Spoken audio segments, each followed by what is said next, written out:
Your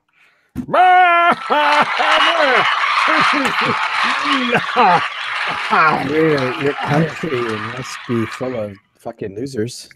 What? Are you saying that? What is your problem? What is your problem, Dave? You just got here, man. That's right. I'm getting shade. Hey, guys. Yeah, what? We're live. Fire over And there. the studio audience applauded. Well, welcome to episode 133 of the Crafty Boys. No. I'm Jen. No. We just no. What? That didn't work. We have to redo that. Okay. Alan, go. It's Wow. Way to jump on the bandwagon there, Dave. Or Alan. Oh. All right. Hey, are we gonna drink beer or what? I think that's not a terrible idea. All right. Oh, hey, look, I have one right here. Hey, did Dave pick the beer this week? He did. Dave, tell us about this beer. This beer. It was on the shelf, and I bought it. It was on the shelf. It's a collab brew from a bomber and Sawdust City. Never heard of Sawdust City. No idea where these gentlemen are. They're in Or Ontario. ladies. Can't be sexist. Ontario. Hey, that's cool. You don't see many of those. Yes. Crazy collaborations. Yeah. Where are they specifically? While you're looking that up, I the beer am is called Spicy Nuggs. Spicy That Nuggs. alone is worth the price of admission. Because what's not to like about spicy nugs? Indeed. And these spicy nugs happen to be Imperial Rye Stout. And we're all kind of fans of the stout. Mm-hmm. We are. So Sawdust City Brewing is located in Gravenhurst, Ontario, which is fairly close to Muskoka, it looks like. Oh, so it's up in the cabin country or cottage country. Mm-hmm. Looks like there's a lot of blue, a lot of water. A lot of water, a lot of excitement, a lot of things that we all like about Muskoka. Actually, that's where Locke's family has a cabin, and he's actually broadcast on this very show from there. Yes. So he might be familiar with Sawdust City. That's true. I did invite him this evening. Of course, he is at law school, so I somehow doubt he'll be here. Yes. But yeah, there you go. Okay, so let's open this thing up. I've already opened mine up, and this one smells.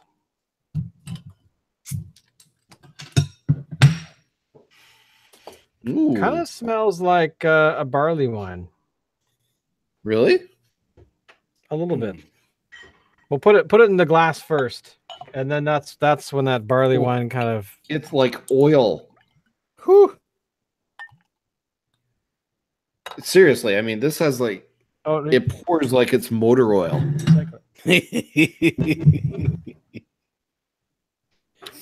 It's the color of heavily used motor oil. Yes. Yeah, it's got a very thick feel to it. Mm. Like you could put a fork in it and like it'll stand up. Spoon. So what do you think? Spoon. I require a spoon. So I'm not really tasting a barley wine flavor. No, it just has it's a very similar smell. Now it is a 9%. So tread lightly, I guess, while you drink it. It contains water, barley, rye, and nugget hop hash, chipotle essence, and yeast. And then on the details on the bottle, it says, forged in the fiery furnaces of a newfound friendship. Spicy Nuggs Imperial Rye Stout is a festival of flavors and one effing good collaboration. Ridiculous measures of roasted rye malts lay the base, while spicy nugget hop hash and smoky chipotle pepper bring the heat to this massive interprovincial ale. I'm not getting getting any Chipotle. heat. No, not at all. Maybe, I mean, that's probably what I'm smelling though, is that Yeah. I am getting a it's hint. it's not even I a gotta hint say of I'm heat at getting all. a No. hint. No, I've had spicy beers that, leave a little bit of like a tingle on the tongue. This Yeah. one is not. Not necessarily a bad thing. It's not bad beer. It's good beer. There is no heat quotient to it though. So I have a question about these collaboration brews. So this is between Bomber and Sawdust City, but it looks like, I mean, it's Sawdust City's brew in name only. It was brewed at Bomber in Vancouver. I wonder now, is Bomber going to go to Sawdust City and do a collab with them in Ontario? I would suspect so, because that seems to be how those kind of deals work if they're really far away. I mean, we've seen a few from Toronto to Vancouver already. I think there was, what was that collab that we had? The hop one. I'm trying to remember now, but I seem to recall it was I want to say Twa Dogs, that it wasn't. No. Nuts. But there's that one. But we've done a few collabs. Yeah, they've done one per year kind of thing. I'm trying to think of what exactly it is, but essentially they did a collab where they were, the beer was released here, and then there was a beer that was released back east. I assume they were available in both spots, but who knows? Now, I want to say something about Sawdust City Brewing Company. I'm actually going through their website here and looking at their beers. They got some pretty awesome names for some of their beers. The Skinny Dippin' Oatmeal Stout. Let's see here, what else? Lone Pine West Coast IPA. I don't know if that's a call out to Back to the Future or not. Of course, it has to be. It has to be. I mean, Lone Pine. Princess Wears Girl Pants, Muskokan Saison. The Coriolis Effect, Berliner Weiss. Okay. Long Dark Voyage to Uranus, Imperial Stout.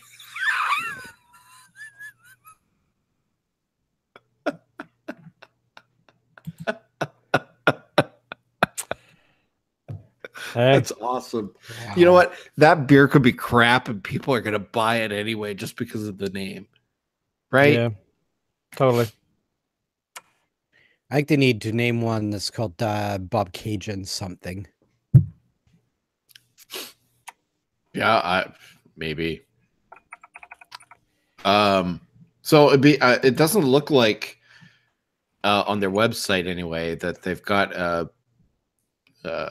collab with Bomber on there. Maybe there's one to come. It is possible. So what are we thinking of this beer? I'm not wild about it. It's not terrible either. It's like they're trying to make 3 beers in one. Something that has a high alcohol content, has a spice to it, and it still smells very much like a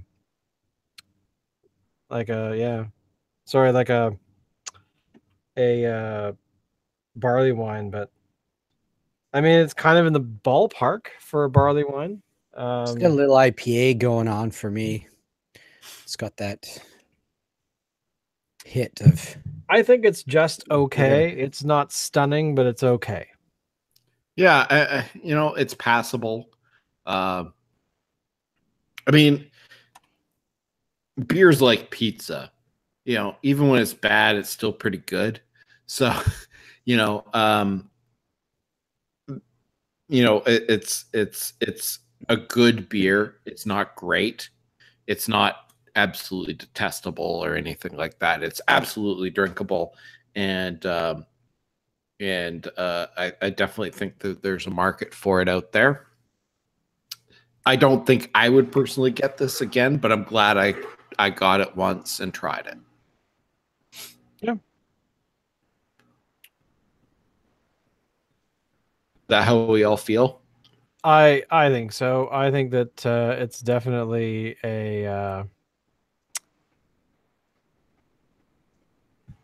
it's beer. Yeah. I think there's been some sacrifice going on here to make it such a high alcohol level for an imperial stout. Right. I'm just not I sure thought what it Imperial is. meant higher alcohol. Generally, yeah, but it's not. It's just not wowing me. I know there's something off about it. Does that make sense? It feels Sure. like there's something missing. Yeah, that's kind of what I'm trying to say. Is that I think that it's almost there, but I'm just not sure what it is. Is it the wrong hop? Maybe. You know what? At the risk, it's a busy beer, but it's a busy beer that's missing something. And I I hate to say to add another component to it, but I kind of wonder if it was barrel aged, if that might give it that little bit of extra oomph that I think it needs. I don't know. Something to play around with anyway, if they were into that. If they're into that, playing around. I'll have to come up with a safety word. So while we're on the topic of collabs, I found out today on the Cascadia website that Gladstone Brewing is releasing a collaboration with a Royston Nano Brewery. It is called the Love Potion Nevi IPA, and Nevi stands for Northeast Vancouver Island IPA. Now, I saw a picture of the pour of this beer, and it looks absolutely divine. I'm definitely going to be looking for this. I would love for us to be able to do this on the show, but I don't think that we're going to be able to because, Shane, it doesn't sound like it's being released off of Vancouver Island. So it is a collaboration between Gladstone and, as I said, from Royston Nano Brewery. Where are they located? In Royston.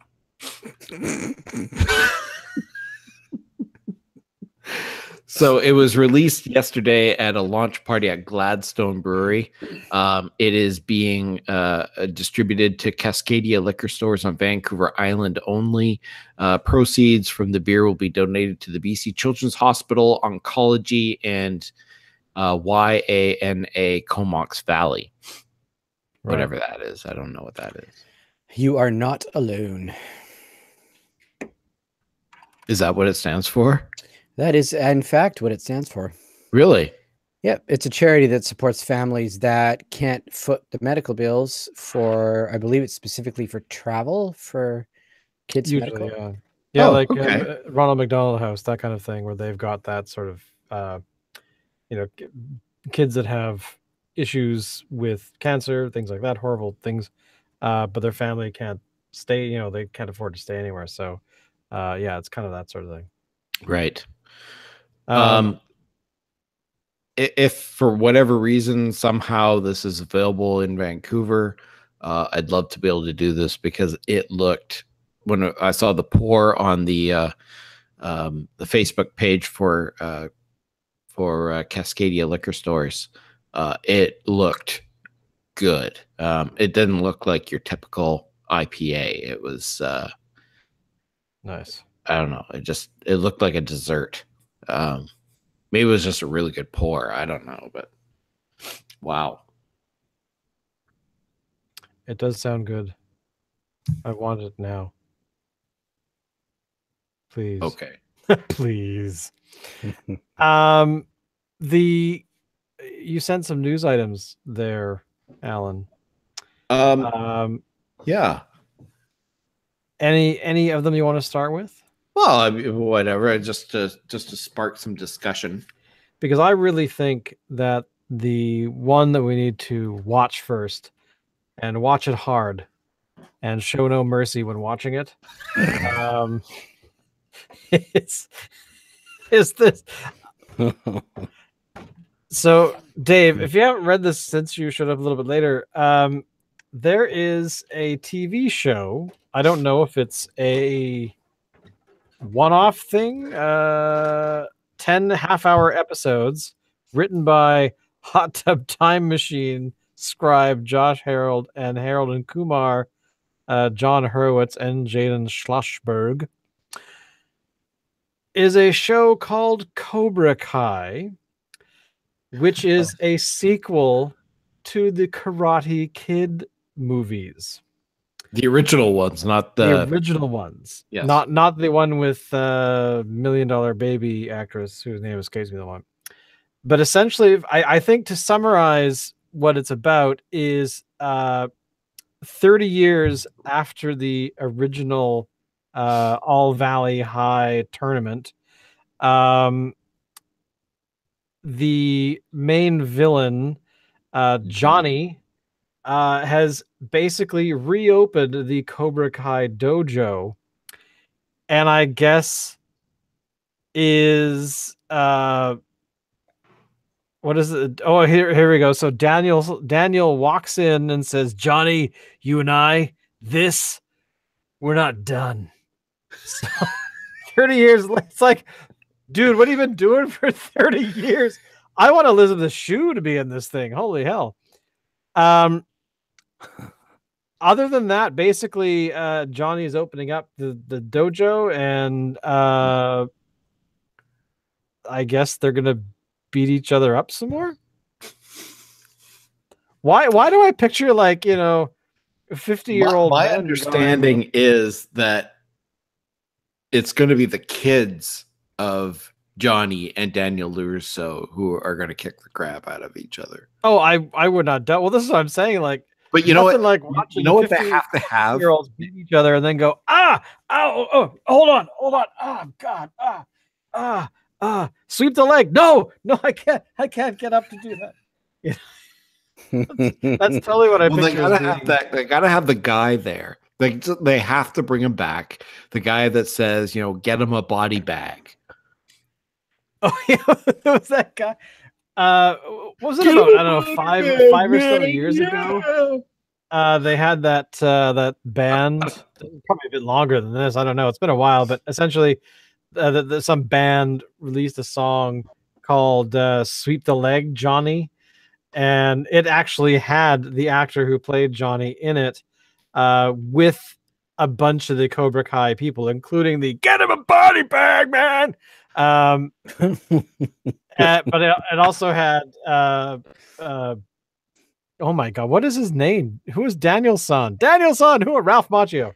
I had to actually read the article. So yeah, they were both in it, and it was Johnny was living in a trailer in the desert or something and reliving his old glory kind of thing, and then I don't know, beat up Ralph Macchio or something. But there you go. That I just, whoa, Ed Asner's in this? Apparently. I was kind of surprised that Ed Asner is still alive. Hey man, he's been eating his what the hell is it? His oatmeal. His Wheaties.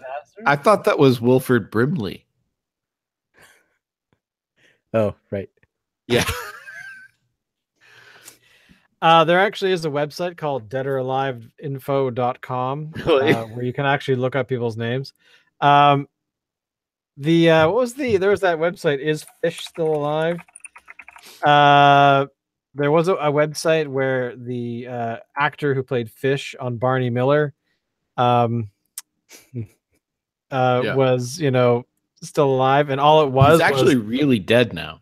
Yeah, he is. Well, yeah, it said just the word yes, and then the day he died, it switched to no. So there you go. But yeah, I mean, I don't know. This seems to be part of that whole trend at the moment, I think, about the 80s. We've had Stranger Things. We've had a few other programs that are out there. There's a film going to be coming out starring Michael Fassbender and Arnold Schwarzenegger, which is a feature-length version of the 20-minute thing called Kung Fury, if you guys have seen it. If you that haven't, was awesome. yeah, they're making a movie. Schwarzenegger's in it, which doesn't surprise me considering it's all about 80s nostalgia. Well, let's not forget Ready Player One. Well, Ready Player One, this is true. This is true. I'm very much looking forward to. I'm looking forward to it. The book was amazing, so I recommend, if you haven't read the book, I would definitely read it because it was. Well, why do I have to read it if you've read it? Hang on, Alan and I are going to transfer information. There. What do you think? My thoughts to your thoughts. My thoughts to your thoughts. I don't know why. Would Spock ever go? There you go. Just somehow, I don't think he maybe would. Great and Pon Far at the same time. Just like all that fanfic from the back of the day. I got totally derailed thinking about this at the All Valley Karate tournament with the mention of Ed Asner. Wow. I want to know what he's playing. Expected to include Ed Asner. Okay. I don't care. Ed Asner is fucking awesome. So I have no problem with Ed Asner at all. I love the guy. I think he's really amazing, but I will never get over the fact that a friend of ours, Alan Bill, many years ago, was giving us a play-by-play of a dream he had where he was in the Bay parking lot tower fighting aliens with laser guns, and Ed Asner was helping him. So nice. I never forgot that. So there you go. Don't know why. Moving on. Okay, well, what's the weirdest dream you've ever had? That's a pretty weird dream, but what's the weirdest that you can remember? Man. I'll tell you mine. Tell me yours, because I have to think about this. So this dream, I can't remember when it happened, maybe 15, 20 years ago. But I was a teenager and I was walking up this street that I grew up on. And a yellow New York cab pulls up next to me.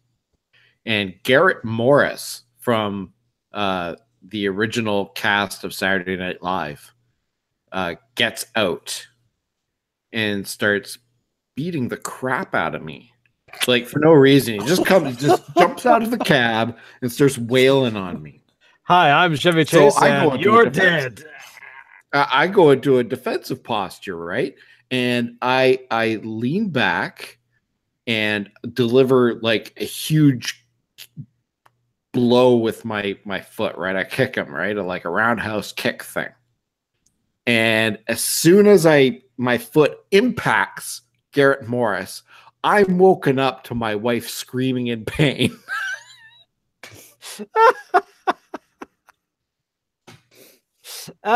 Because I kicked her in my sleep. Hey, yeah. You gotta do what you gotta do. When you're being attacked by the cast, I was being attacked by Garrett Morris. So Garrett Morris deserves a beat down. So you gotta sympathize. I think there. Dave, what about you? What is your weirdest dream ever? Oh, jeez. I Can't even think what that might be. I think I'm having mine right now. Speak Most faster. of mine are Dave. pretty pedestrian. You were a pedestrian? Yes. Well, Dave, I gotta say, your dreams are boring. Yeah. I was a pedestrian. Really, what happened? I got across the street. I got my ass kicked by Garrett Morris from Saturday Night Live. Or did you kick his ass?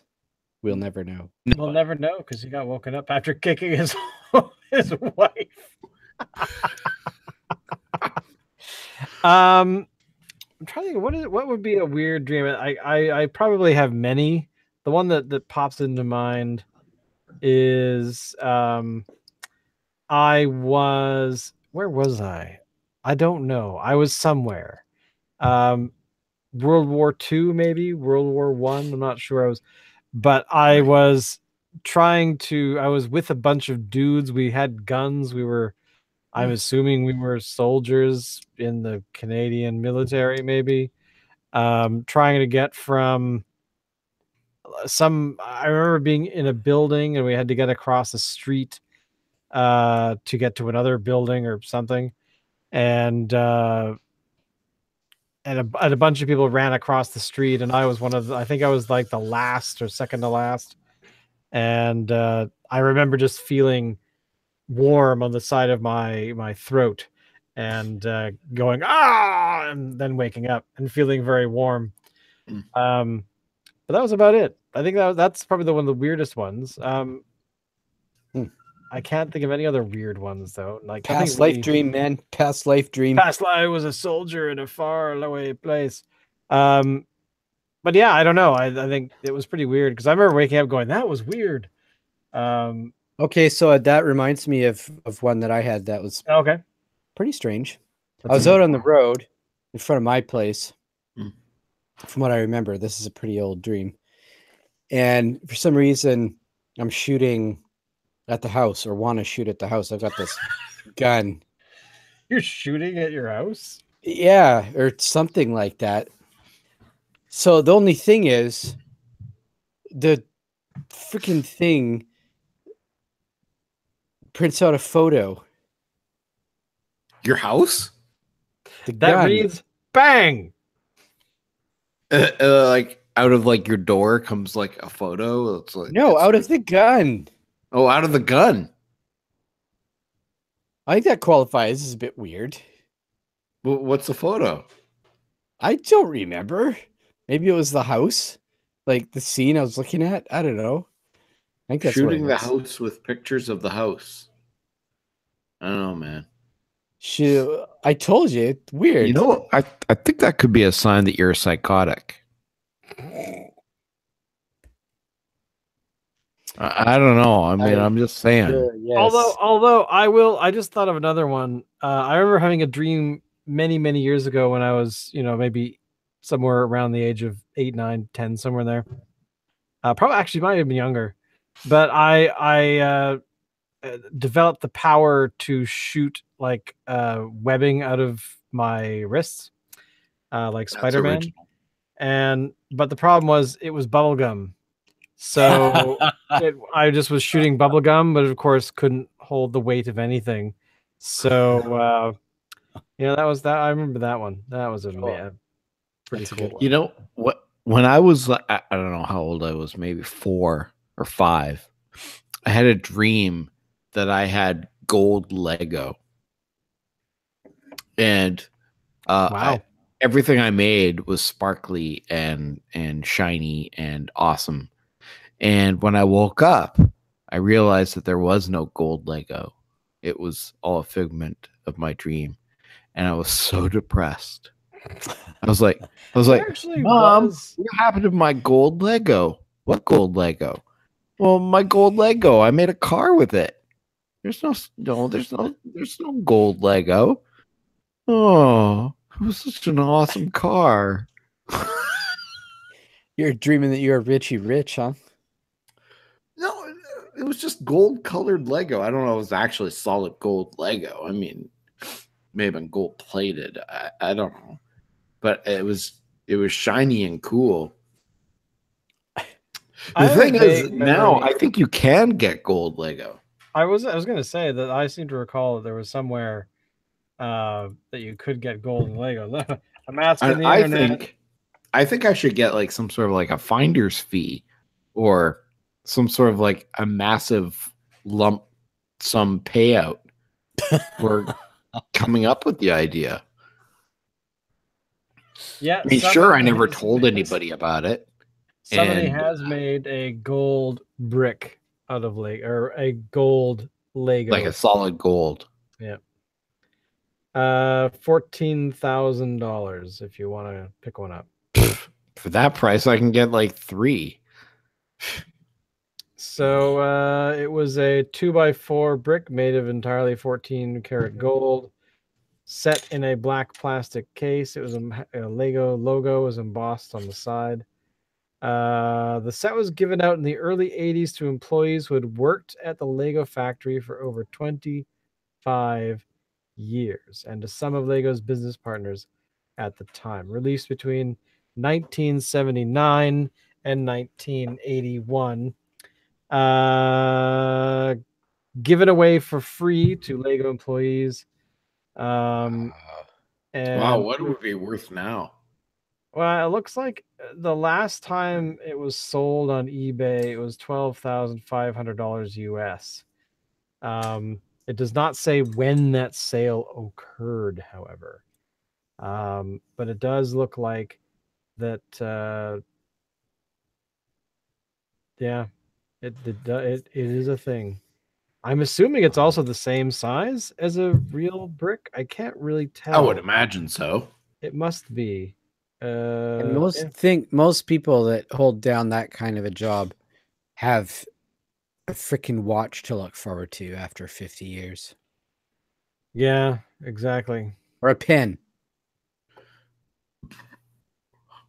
A gold Lego brick. I would be down with that. That's pretty cool. I agree. I mean, I totally agree. I've worked where I am for quite a long time, and for 20 years, I did get a watch. For where? Oh, it's a thing? Yeah, at my workplace. Cool. 20 years, I got a watch. 25 years is coming up, I think next year or the year after. So, see what I get then. Maybe I'll get a gold Lego brick. A gold Lego brick, and that's all you'll get.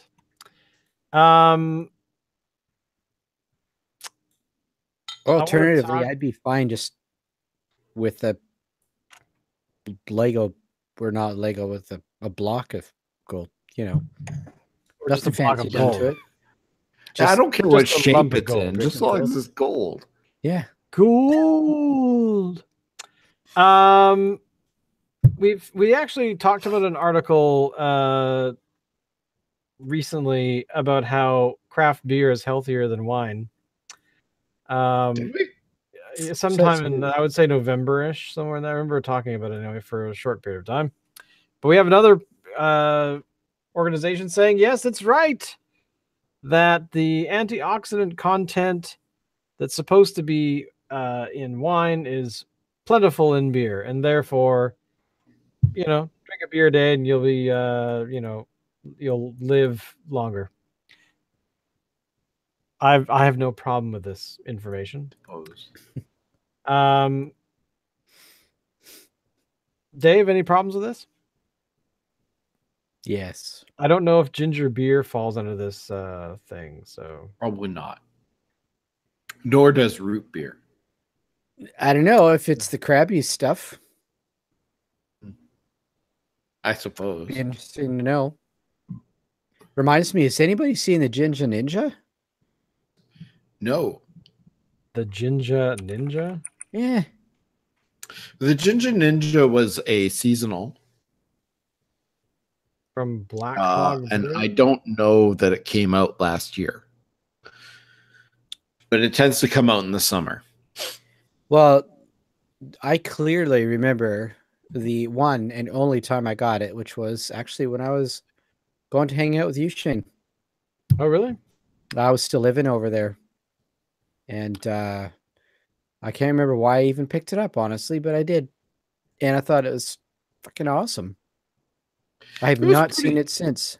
It was pretty good, but like I say, it was a seasonal, temporary type of thing. I think they released it a couple summers in a row. That was from Granville Island, if I remember correctly. And like all seasonals, sometimes they come and go, and they last a little while and then they don't come back. So yeah, I guess if they're not popular enough, they just pitch it, right? Yeah. And hey, the Krabbies is more. The Krabbies is good, adequate. And if you want the Ginger Ninja flavor, I suggest going with the Phillips ginger beer, which will give you a very similar flavor to the Ginger Ninja. I can see that. Have we? I'm trying to remember if we've tried that one on the show. Yes, we have. Kind of thought very early on, as a matter of fact. Yeah. Like in the first, I gotta say, first 25 episodes, we did Phillips ginger beer. I don't remember being blown away by it. No, we were not. No. And to be fair, I didn't have much to compare with when I grabbed the Ginger Ninja. Yeah. Because I was still pretty much a non-beer guy at that point. So, hey guys, what's Atari up to these days? So I'm a big Atari fan. As you could tell, I've got the sweatshirt. I've got T-shirts with their logo on it. I was so stoked when they announced their Atari box that was going to be coming out. It had like lines on it that were similar to the old Atari 2600, which I never got back in the day. Oh, you poor bastard. I got one. I know. I got one. I'm still, I'm scarred by it. Even though Dude, you know what? That's the only box I ever got, and it was well out by the time I finally got my hands on one. And I think we had a grand total of 3 carts for it. That was it. Well, I've downloaded all the games. I play them on my Raspberry Pi. The games have not held up comparatively. Asteroids. Well, okay, so Asteroids on the Atari 2600 compared to the actual arcade machine, no comparison, right? No. It's not as good on the 2600. And same with all the other games on the 2600. They're not as good. You play Pac-Man on the 2600. Oh my God, it's awful. But anyway, so for nostalgia's sake, I was pretty happy that Atari was releasing this thing, only to find out that it's going to be like this crowd-funded thing. So as far as I know, it's probably not going to get released. So now apparently Atari is launching a cryptocurrency to make money. Now I'm going to be the first one to admit I don't understand the whole cryptocurrency thing. I feel like,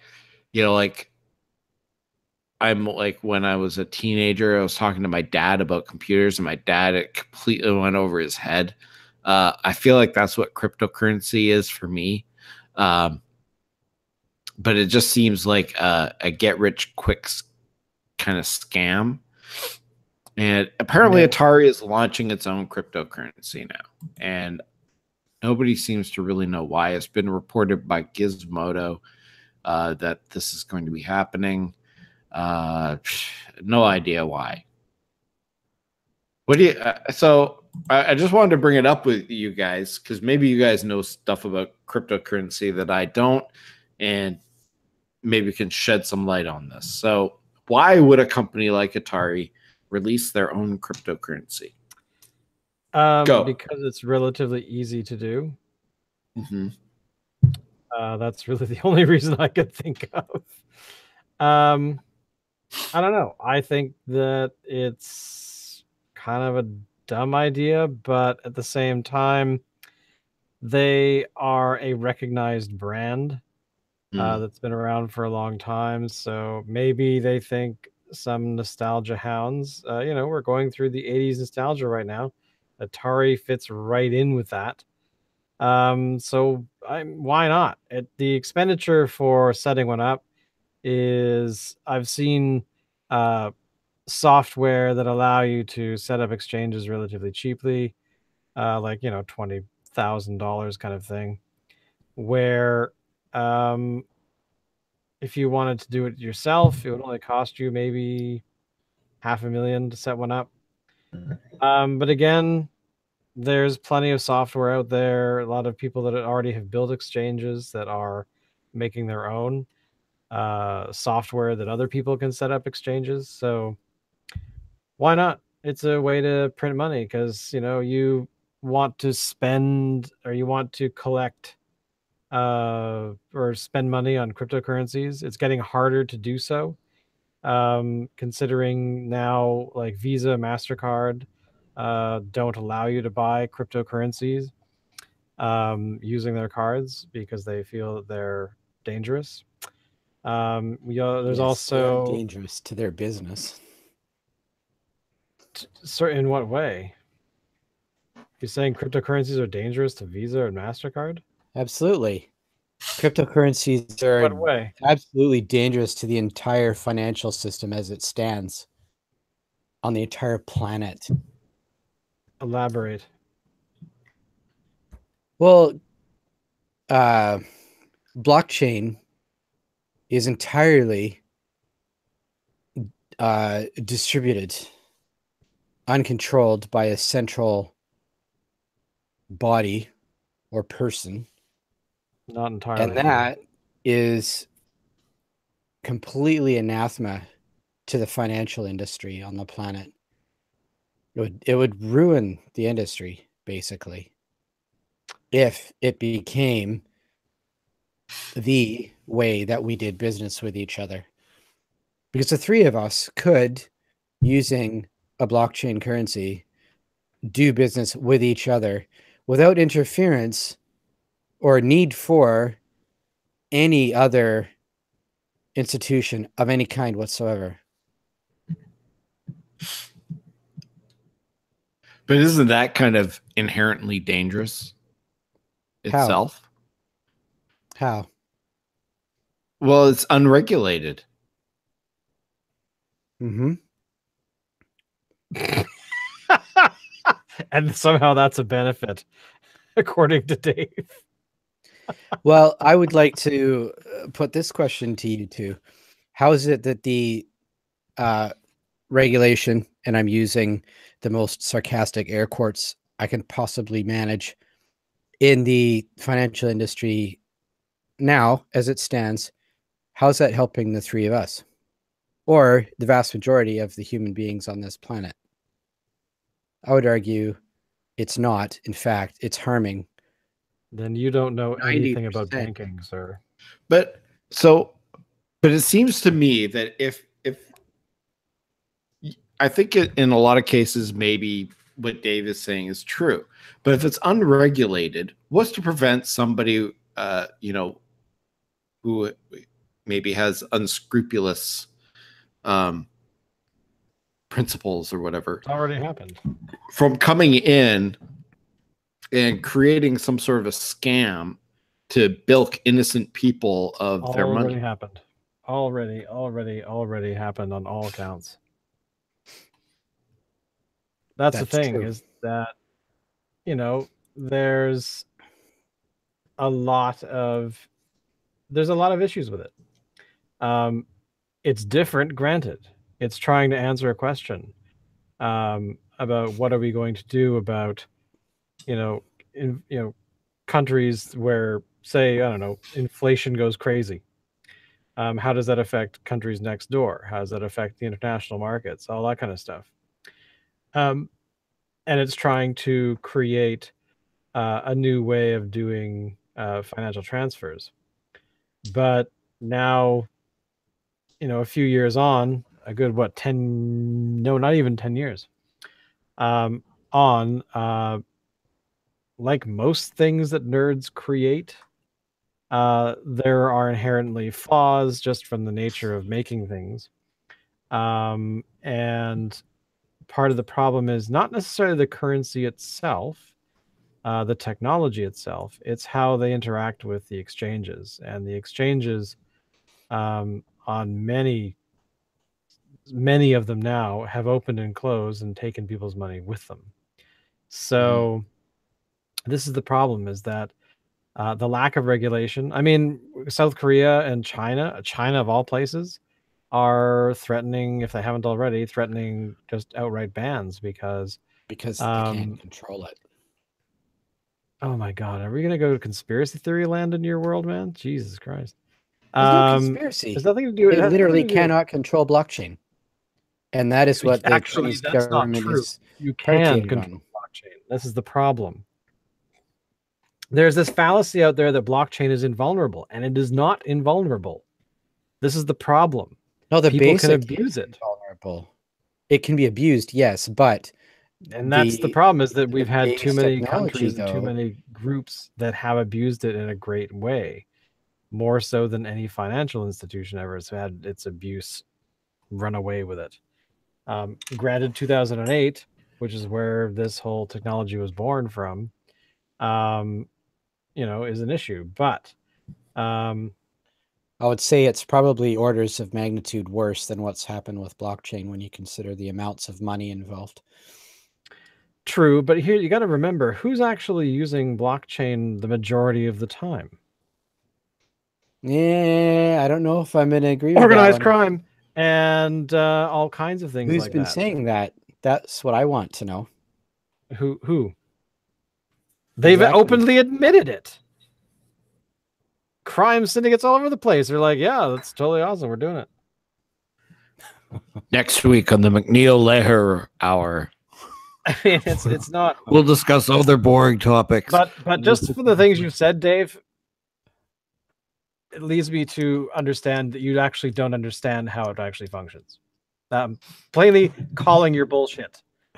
You're in my wheelhouse, motherfucker, and I'm going to tell you right now, you don't know shit. Next, screen wipe, drug addiction, massive floods. Dave, that right now, how you feel is how I felt when Garrett Morris was kicking my ass. Oh my God. Yeah. I'm not a believer. I am a skeptic in the realm of blockchain currencies because it's the Wild West, and you cannot rely on a highly fluctuating commodity like that doesn't actually. And the thing is, it isn't really a commodity. Like, what are you buying? Nothing. Thin air. Exactly. It's nothing. It's more like a stock than anything.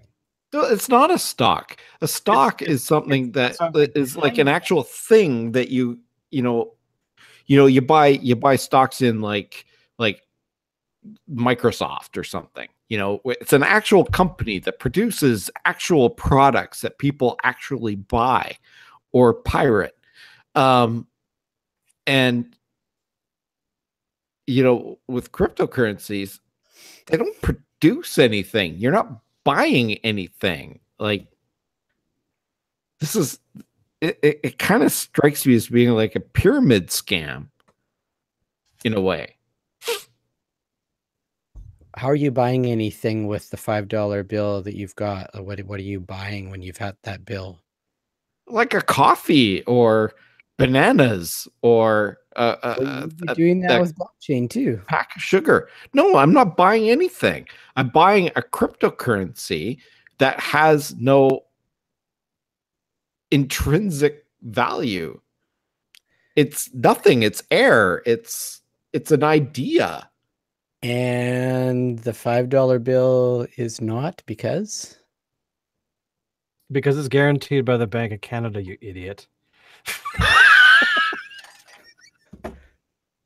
Just because it's guaranteed by the Bank of Canada doesn't mean it. Okay, so I think I see what Dave dollar is saying. underpinning.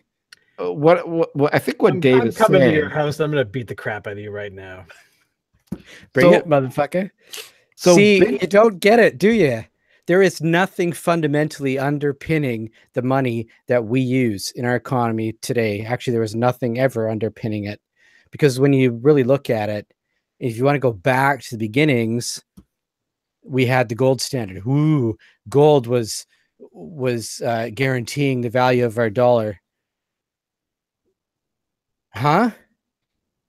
What says gold has intrinsic value? It's a freaking metal. So when you look at it that way, yes, blockchain is really weird. It seems like it's this, as Alan is saying, there's nothing there. It's air. But when you look at the $5 bill, it's air. That's all it is. It's air unless Canada stays as a country. But I think I see what you're getting at, though, Dave.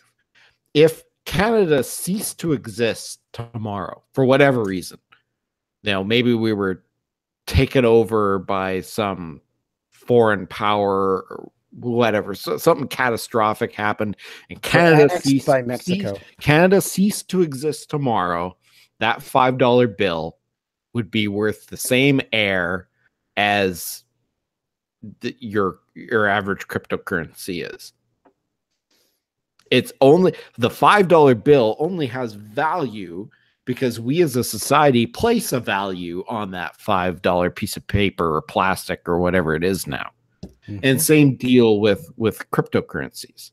But I guess what my problem is that cryptocurrency thing is completely unregulated, whereas at least the $5 bill is regulated right now. And while it may not be regulated tomorrow, I think there's a far slimmer chance of that happening tomorrow than cryptocurrency going the other way and being recognized and regulated tomorrow. That's fair. I think cryptocurrency is the currency of the future. Whether or not we see that in our lifetimes, I don't know. But I think it is the way that things are going to be in the future. Because we've already seen the evolution in our lifetimes of, shit like Apple Pay and stuff, right? Mm-hmm. That whole contactless wave your phone at something and hey presto, your money's taken. Like I don't know if Starbucks is the first place that started doing that. I don't But it's one of the early adopters. You I- wave I- your phone at their terminals and I don't know. there you go. I'm way behind on all this new way of paying for things. So yeah. Well, there you go. Anyway. And the cryptocurrency is just part of it. Yeah. Okay. All right. So I'm out of beer, and this is a problem. So I think it's maybe time to say good night. Sure. Alan, take us out. Oh, okay. Well, just a second. I'm not there. The studio audience, come on, start up. Okay, here we go. They're half cut. All right. Say that again, Shane. Don't forget to follow us and tell us about how awesome we are. Alan, take us out.